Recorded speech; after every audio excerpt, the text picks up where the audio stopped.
Hello बच्चों, आइए प्रश्न को पढ़ते हैं। प्रश्न यह है, m का मान ज्ञात कीजिए जिसके लिए रेखा सदिश r बराबर i कैप प्लस लैम्डा कोष्ठक में 2i cap minus mj cap minus 3k cap समतल सदिश r अदिश गुणन mi plus 3j plus k बराबर 1 के समांतर है। आइए सर्वप्रथम प्रश्न की मुख्य अवधारणा को जान लेते हैं। मुख्य अवधारणा, इस प्रश्न को चित्र द्वारा समझेंगे। देखिए यहाँ पर एक समतल दे रखा है सदिश r और इसका अदिश गुणन mi plus 3j plus k बराबर 1।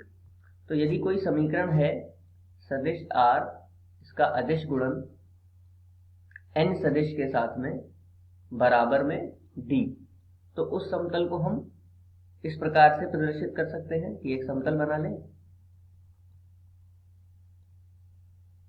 जिसका अभिलंब अर्थात n सदिश कुछ इस प्रकार होगा, इसके लंबवत इसका अभिलंब होगा n सदिश।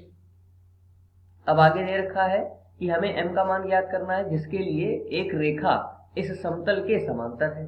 तो देखिए अगर समतल के समांतर होगी तो समतल पर ये n सदिश क्या है, अभिलंब। अब माना कि कोई रेखा है जिसको हम l सदिश से प्रदर्शित कर लेते हैं।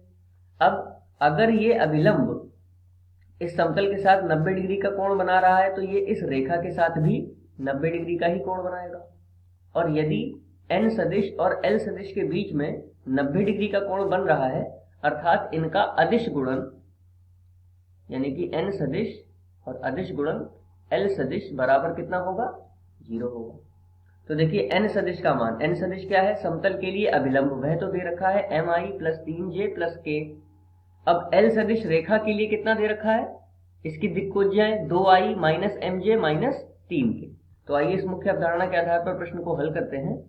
प्रश्न में n सदिश दे रखा है mi plus 3j plus k, जो कि इस समतल के लिए विलंब हो जाएगा। और इसका अदिश गुणन रेखा में जो दिक्कोज्याएं हैं अर्थात 2i minus mj minus 3k, तो इन दोनों का अदिश गुणन किसके बराबर होगा, 0 के बराबर।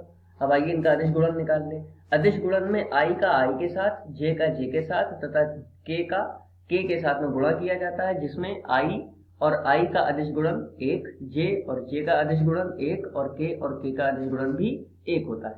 अर्थात हम i के केवल गुणांकों की गुणा कर लें तो देखिए यहाँ पर i का गुणांक कितना है, m, यहाँ पर है 2, तो हमें प्राप्त होगा 2m। इसके पश्चात 3j माइनस mj, तो कितना प्राप्त होगा, माइनस 3m।